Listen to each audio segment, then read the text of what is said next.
Capitol Records Tower, Los Angeles. The round building on Vine Street, 13 stories tall, designed to look like a stack of records. An icon of American music, beautiful from the outside. But between 1956 and 1975, something happened inside that building. Something nobody wanted to talk about. Something that might have killed Nat King Cole and at least 15 other people who worked there. This is the story of the pattern nobody investigated. Before we dive into the timeline of deaths, the architectural decisions that might have created a health hazard, and the questions Capitol Records never answered, let me ask, where are you watching from?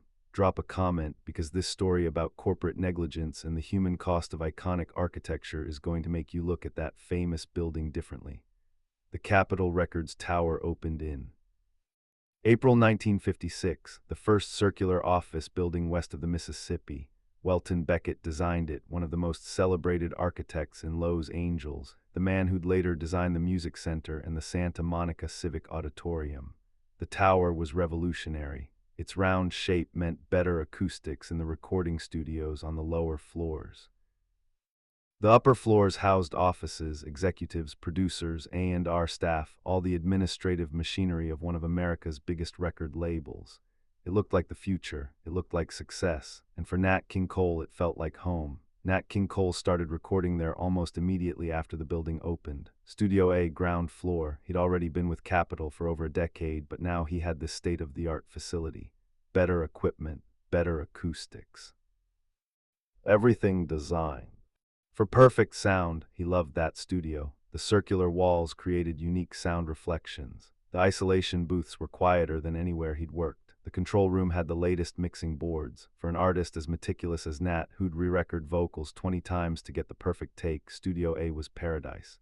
Between 1956 and 1964, Nat recorded hundreds of songs in that building. Send for Me, Looking Back, Ramblin' Rose. Those lazy, hazy, crazy days of summer. Album after album, session after session, sometimes 5 days a week when he was working on a new release. He had a routine: arrive at 2:00 p.m., warm up his voice in the parking garage. The acoustics there were surprisingly good, and he didn't want to strain in the studio. Enter through the main lobby, take the stairs down to Studio A. By 2:30 he'd be the piano, working through arrangements with the session musicians. The studios were in the basement and ground floor, partially underground, which was common for recording studios. Sound isolation, climate control, no outside noise, perfect conditions for making records, but also perfect conditions for trapping whatever was in the air. The ventilation system in Studio A was supposed to be sophisticated.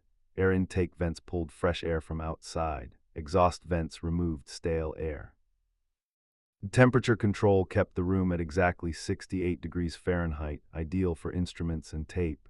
But Nat noticed something within the first year. The air felt heavy, stale. By the end of a 6-hour session, his throat would feel scratchy. His eyes would burn slightly. He assumed it was just fatigue, just the natural result of singing for hours. He mentioned it once to Lee Gillette, his producer. The air in here feels thick. Gillette shrugged. It's all the smoking. We'll get maintenance to check the ventilation. Maintenance checked. They said everything was fine. The system was working as designed. What they didn't say was that as designed in 1956 meant recirculating a significant portion of the air to maintain temperature control.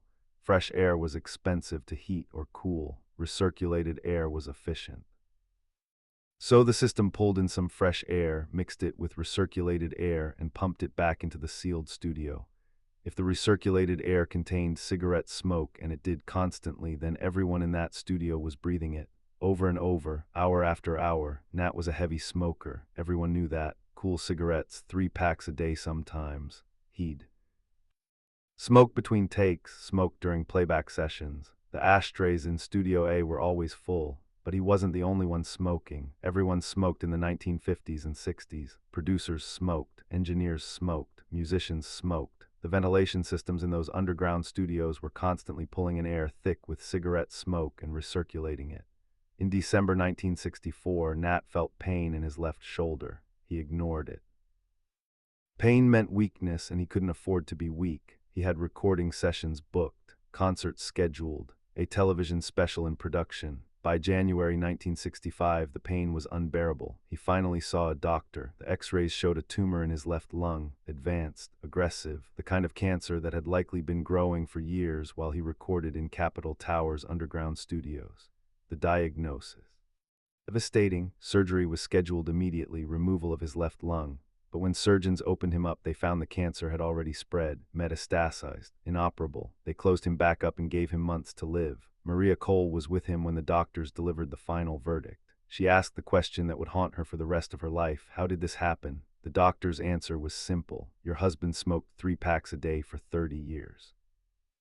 This is the result, but Maria wasn't satisfied. Yes, Nat smoked, but so did millions of other people. Why did his cancer progress so aggressively? Why at 45, when many smokers didn't develop cancer until their 60s or 70s?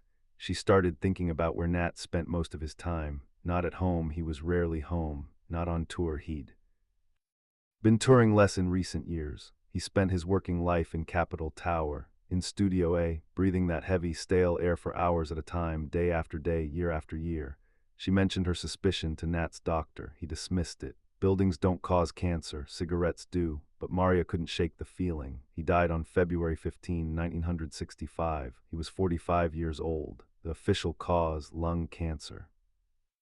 The assumed cause: all those cool cigarettes. But Nat wasn't the first person who worked in Capitol Tower to die of lung cancer. And he wouldn't be the last. Welton Becket, the building's architect, died in 1969. Cause of death: lung cancer. He was 63. He'd spent considerable time in the building during and after construction, inspecting, consulting, attending meetings in the offices he'd designed. Becket smoked, yes, like Nat, like most men of his generation, but the coincidence was starting to form a pattern. In 1971, a Capitol Records producer named Voyle Gilmore died. Lung cancer. Gilmore had worked extensively with Nat King Cole, producing many of his biggest hits in Studio A. He'd spent thousands of hours in those underground recording rooms. In 1973, a session musician who'd played on dozens of Capitol recordings, a trumpeter named Pete Candley, developed lung cancer. He survived, but barely. When asked about it later, he mentioned the studio air. You could barely see across the room sometimes, he said. All that smoke just hung there. By the mid-1970s, people inside Capitol were starting to whisper. Cancer was common. Everyone knew someone who'd died from it. But this many people who'd worked in the same building. All lung cancer or related respiratory cancers. A Capitol engineer named John Palladino started asking questions. He'd worked in the tower since it opened in 1956, 19 years in those studios. He'd worked with Nat, with Voyle Gilmore, with Eddie Brackett. He'd watched them all get sick. He'd attended their funerals, and he was starting to feel symptoms himself: shortness of breath, a persistent cough, chest tightness that wouldn't go away. His doctor told him to stop smoking. Palladino had quit 2 years earlier. The symptoms persisted. That's when he started making the list. He began with people he knew personally, people he'd worked with directly. Then he expanded it, asking around, talking to other engineers and producers, finding out who else had gotten sick. The list grew to 15 names by 1975. 15. People who'd worked extensively in Capitol Tower studios and offices. 15 lung cancer diagnoses or deaths between 1965 and 1975. Some were heavy smokers, some were light smokers. 2 were non-smokers, administrative staff who'd worked in the upper floor offices but had spent significant time in the studios for meetings and playback sessions. Palladino started calculating. Capitol employed roughly 200 people in the tower at any given time over those 20 years. Call it a total pool of maybe 400 people if you account for turnover. 15 lung cancer cases out of 400 people over 10 years. That's 375%. The national lung cancer rate in the early 1970s was about 0.6% per year, meaning in a population of 400 people over 10 years, you'd expect roughly 2 or 3 lung cancer cases, accounting for the high smoking rates of that era. 15 wasn't 2 or 3. 15 was 5 times what you'd expect even in a population of heavy smokers. Palladino wasn't a statistician, but he knew the numbers looked wrong. He brought his concerns to Ralph Gleason, a Capitol producer he trusted. Gleason looked at the list. His face went pale. 3 of these people worked in my office suite, he said. On the 8th floor, administrators, people who barely went into the studios. That's when Palladino realized the pattern might extend beyond just the recording studios. If people in the upper floor offices were also getting sick, then it wasn't just about ventilation in the studios. It might be something in the building itself. The question nobody wanted to ask publicly: was the building itself making people sick? There were several possible explanations, and none of them looked good for Capitol records. Asbestos. The building was constructed in 1955-56 when asbestos was standard in commercial construction. Fireproofing, insulation, acoustic tiles. If the tower had deteriorating asbestos-containing materials, people in those sealed studios could have been breathing fibers for years. Asbestos causes mesothelioma and lung cancer, with a latency period of 15 to 35 years. Ventilation. The underground studios needed sophisticated air handling. But if the system was recirculating smoke-heavy air instead of bringing in enough fresh air, everyone was essentially hotboxing themselves with carcinogens. Radon. Studios partially underground could accumulate radon gas seeping from soil. Radon is the second leading cause of lung cancer after smoking, invisible and odorless, or horrible. Coincidence? 15 people out of thousands who worked there over 20 years, all heavy smokers in an era when smoking was ubiquitous. John Palladino wanted to know which explanation was true. He took his list to Capitol's executives in November 1975. He requested a meeting with Don Zimmerman, the vice president of operations. He brought his data, his calculations, his list of names. The meeting lasted 12 minutes. Zimmerman listened politely. Then he said, "John, I understand you're concerned, but what you're suggesting is that this building is dangerous. Do you understand the implications of that accusation?" "I'm not accusing anyone," Palladino said. "I'm asking for an investigation. Bring in industrial hygienists, test the air quality, check for asbestos or radon, rule out environmental factors so we know it's just bad luck. And if we do that," Zimmerman said, "and word gets out that we're testing because employees are getting cancer, what do you think happens? Every person who ever worked here sues us. Every family of everyone who died sues us. We get shut down while investigators crawl through every inch of this building. Our reputation is destroyed. For what? To confirm that smoking causes cancer. To confirm whether there's something else," Palladino insisted. Zimmerman's tone hardened. "There's nothing else. Everyone on your list smoked or worked around smokers. This was the 1950s and 60s. Everyone smoked. You're seeing patterns that aren't there. 15 people in 10 years from one building is a tragedy but not a conspiracy. I'm sorry, John, but we're not conducting an investigation based on speculation. If you want to pursue this privately, that's your choice, but Capitol Records will not participate." The meeting was over. Palladino tried going to the local health department. They told him that without employer cooperation, they couldn't compel testing. They could investigate if there was a current health hazard, but everyone on his list was already sick or dead. There was no ongoing exposure to investigate unless current employees were getting sick. Were current employees getting sick? Palladino didn't know. Capitol had stopped sharing internal health information after his meeting with Zimmerman. 2 weeks later, Palladino was reassigned, moved from Studio A to a different Capitol facility in Hollywood. The official reason: operational restructuring. The real reason was obvious. He was told to drop it. When he persisted, asking questions, trying to get other employees to speak up, he was called into HR. The message was delivered clearly: stop or face termination. Palladino stopped. He had a family, a mortgage. He couldn't afford to lose his job, but he kept the list, typed copy in his desk drawer at home, just in case someone ever wanted to investigate properly. But the deaths continued. In 1978, Kay Starr, a singer who'd recorded dozens of albums at Capitol Tower in the late 1950s and 60s, was diagnosed with cancer. She survived, but she'd later say in interviews that something wasn't right about that building. In 1981, a mixing engineer named Eddie Brackett died, lung cancer. He'd worked in Studio A and B for over 2 decades. In 1985, Natalie Cole, Nat's daughter, recorded her comeback album Dangerous in Capitol Tower, the same studios where her father had worked. She felt strange being in those rooms, like Dad's ghost was there, but also like something else, something heavy. She refused to spend more time in the studios than necessary. Record vocals and leave, no hanging around. Was she avoiding something she sensed, or just uncomfortable with memories? By the 1990s, awareness of indoor air quality had grown. Asbestos abatement was standard.